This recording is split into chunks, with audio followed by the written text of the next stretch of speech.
Хочу вам представить свой мотоцикл Suzuki Intruder VS 400. Я 7-й владелец.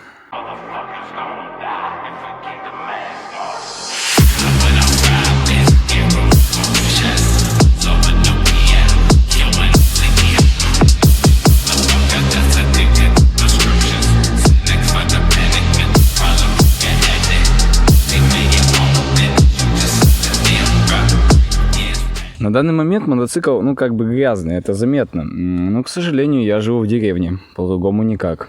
Некоторые говорят, что интрудер для новичков. Ребят, я бы с вами поспорил.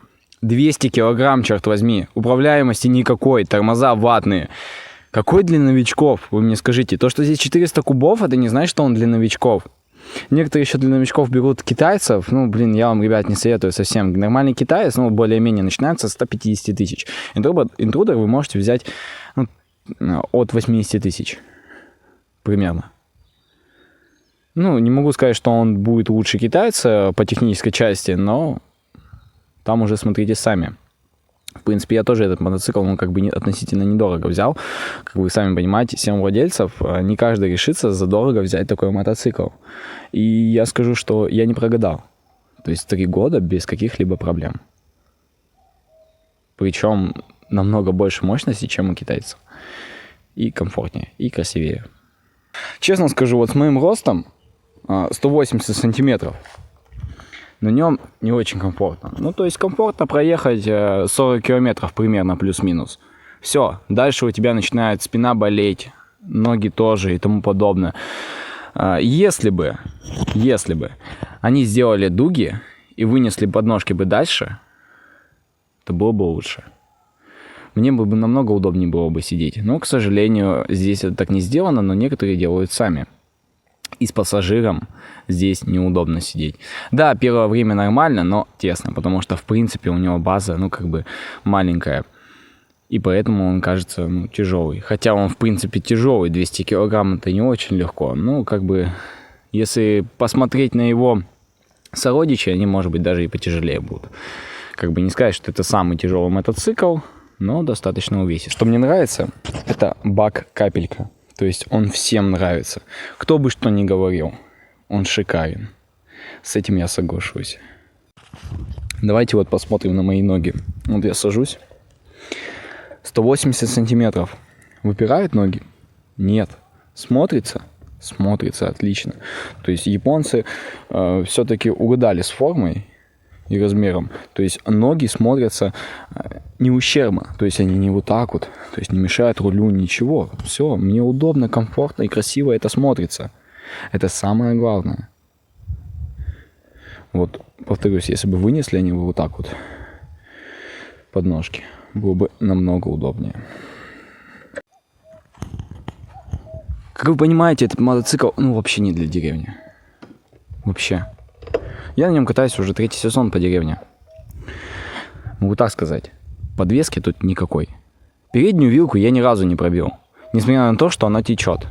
Хотя я ее перебирал. Как бы там и вы ее не перебирали. Течет она в деревне. Я не говорю про город. В деревне-то понятно. Пыль, грязь и тому подобное попадают. В сальники они текут. Какие бы вы там ни ставили.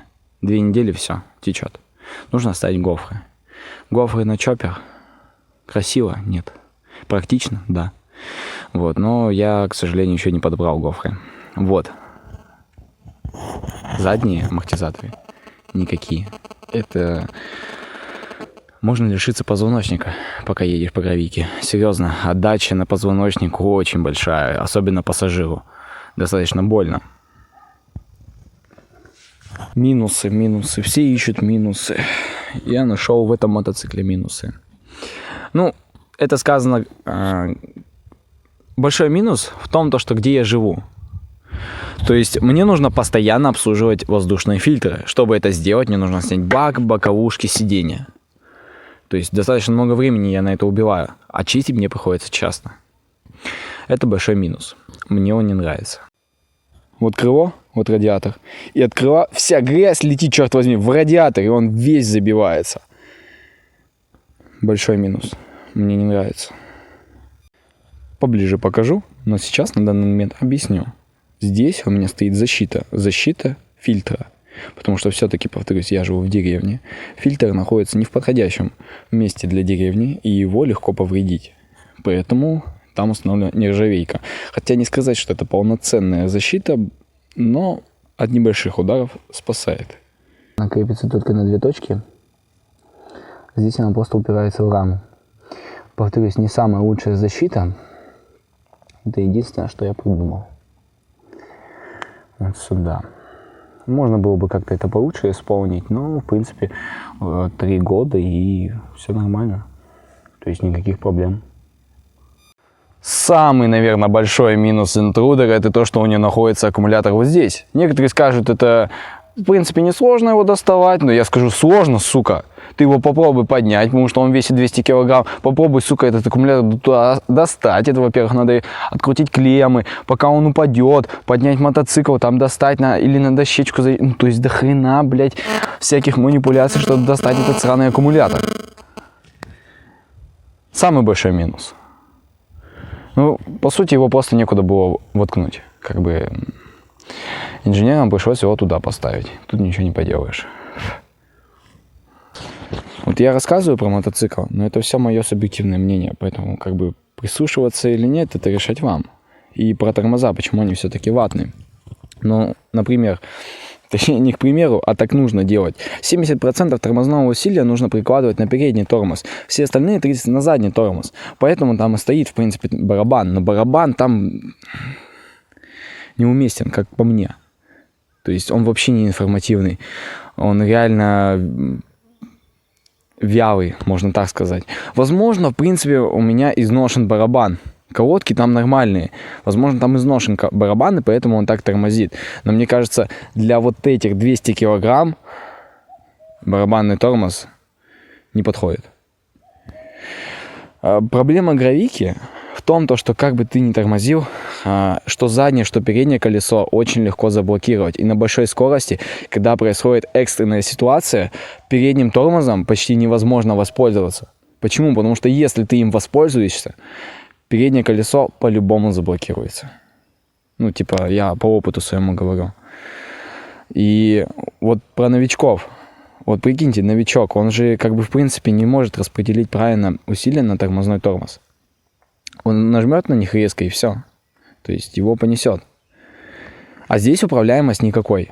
То есть из-за большого переднего колеса, а если еще кто-то сядет, им очень сложно управлять. Очень сложно. Что на маленьких скоростях, что на больших. Особенно по гравийке. Вот. По-любому скажут, что какой новичок будет брать себе чоппер в деревню. Ну, всякие бывают ситуации, это во-первых. Во-вторых, кто сказал то, что в городе им намного легче пользоваться? Ну, точнее, управлять. Кто? В городе то же самое будет. Ну, то есть тормозить, конечно, будет легче, но... А почему легче? Тоже вопрос. Машин-то там больше, экстренных ситуаций больше. И правильно пользоваться тормозами на нем, ну, как бы сложновато. То есть я ездил на кроссовиках, на них очень просто это делать. И, в принципе, они маневренные и легкие. Этот же мотоцикл тяжелый. Можно сказать, это тепловоз на колесах. По-любому всех волнует, достаточно ли мощный тут двигатель. Скажу так, достаточно. То есть для одного человека, вот, ну, сколько я вешу, 80 килограмм, так где-то плюс-минус. Для меня он достаточно мощный. То есть если вы там весите 100 и еще берете пассажира, нет, к сожалению, 400 кубов для вас будет маловато. С этим я соглашусь. Да, он будет ехать, но не очень резко. То есть он не будет выстреливать, он будет ехать, как бы, в принципе, мощности, он будет хватать, чтобы вас вести, но если вы хотите быстрого мотоцикла, это не к нему. Вот 750 кубов, там вот 800 кубов, да, еще можно. Кстати, на этот мотоцикл, в принципе, легко найти запчасти по кузову, например, потому что у него много собратьев. Это 750, 600 кубов, 800. Любые мотоциклы вот из этого разряда. Хотя там тоже есть небольшие различия, но их не очень много. Там можно почитать в интернете. В особенности бывает руль разный. Но это, в принципе, и разные 400-ки есть. То есть есть ВС, а есть ВФ, если я не ошибаюсь. Вот, они отличаются рулем и там еще какой-то мелочью. Не помню какой, к сожалению. Что хотел сказать-то дальше. Ну вот, именно по двигателю. Горшки на него, ну, почти не найти. То есть 400-кубовые, к сожалению. А если найдете, то они слишком дорогие. Проще всего, что я думаю сделать в будущем, когда у меня двигатель отрыгнет, поставить сюда, ну, 800-ку, либо 600 кубов, либо 750. Ну, любой на выбор. То есть я бы поставил 750. Почему? Потому что говорят многие, что он раздушен. То есть он мощнее, чем остальные. Хотя там дело, как я помню, только именно в кубатуре и в жиклерах, которые стоят в карбюраторах. Все. Больше там разницы никакой. И сюда он без проблем подойдет. Потому что, повторюсь, рамы у них одинаковые. Да, на этом мотоцикле есть потертости, вмятины. Где-то краска слезла, где-то хром поцарапанный. Но все-таки мотоциклу 13 лет в России. Он 95-го года рождения. Ну, грубо говоря, рождения. В 95-м году его сделали.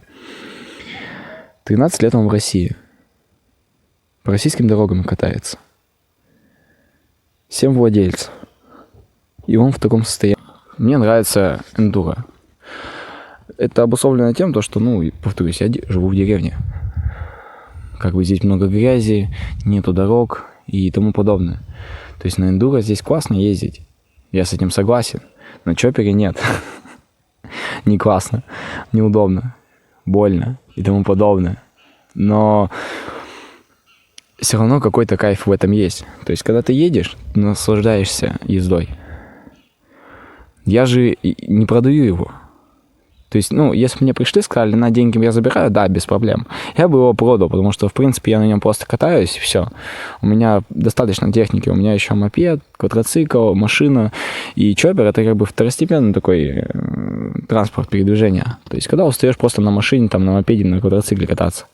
Просто берешь мотоцикл, расслабиться, прокатиться куда-нибудь, там, в магазин съездить, и все.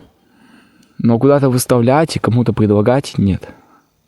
Я не хочу этим заниматься. Потому что он, в принципе, мне нравится. Я иногда просто прокачусь и думаю, нет, я его не продам. Бывают такие мысли. Бывают мысли, что вот он стоит, мне приходит, а вот за сколько ты продаешь? Я сразу говорю цену, я потому что знаю ему цену. Я знаю, за какую цену я готов с ним расстаться. Вот так вот. Будет даже так. Хотя, если я его продам, я буду очень по нему скучать, потому что, ну, как-никак, 3 года бок о бок катались вместе, многое пережили.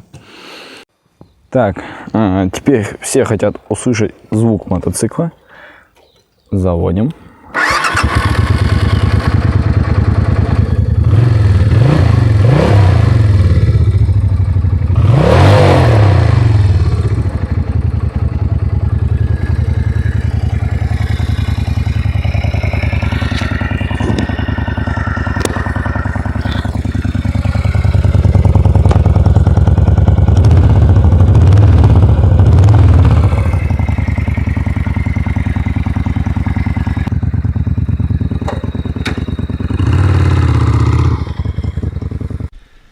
Еще попробую отсюда выехать.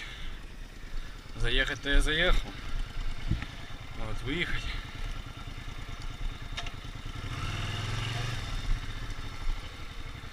Такой здоровой махиной, блядь, сложно попасть. Туда. Так. Сюда. Теперь немного сюда. Так.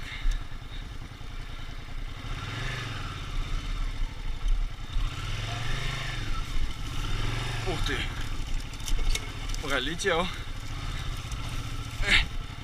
Оп, оп. Опа. Твою мать. Мотокросс, блин, на эндуре. Ой, блин, на эндуре, на антудере. Круто. Никогда не занимался.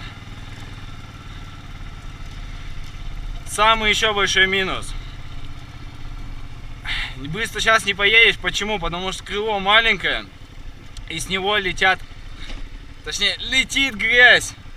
Сволочь. Просто грязь летит и все. Поэтому без шлема на этом мотоцикле вообще нечего делать. на стекло ставить, и то она будет вся в грязи, но будет неприятно, короче.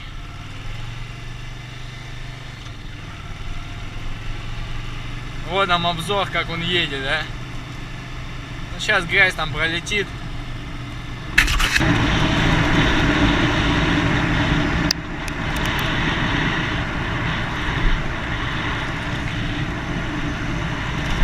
Ни хрена себе момент.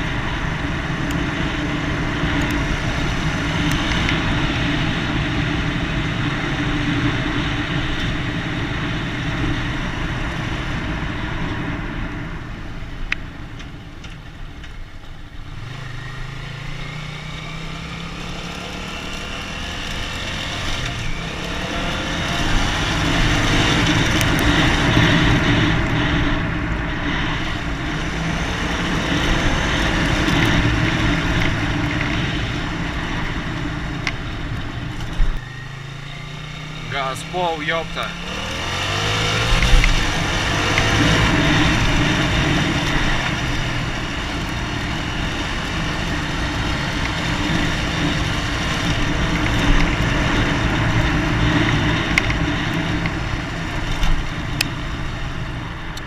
Вообще, когда привыкнешь, им довольно просто управлять.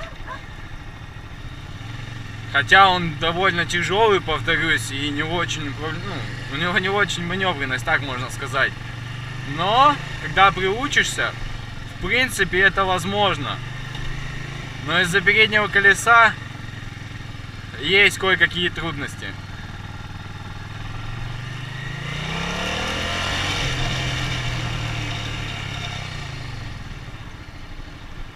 Ну и все, это можно заканчивать. Жига, зажигал. Теперь монтировать.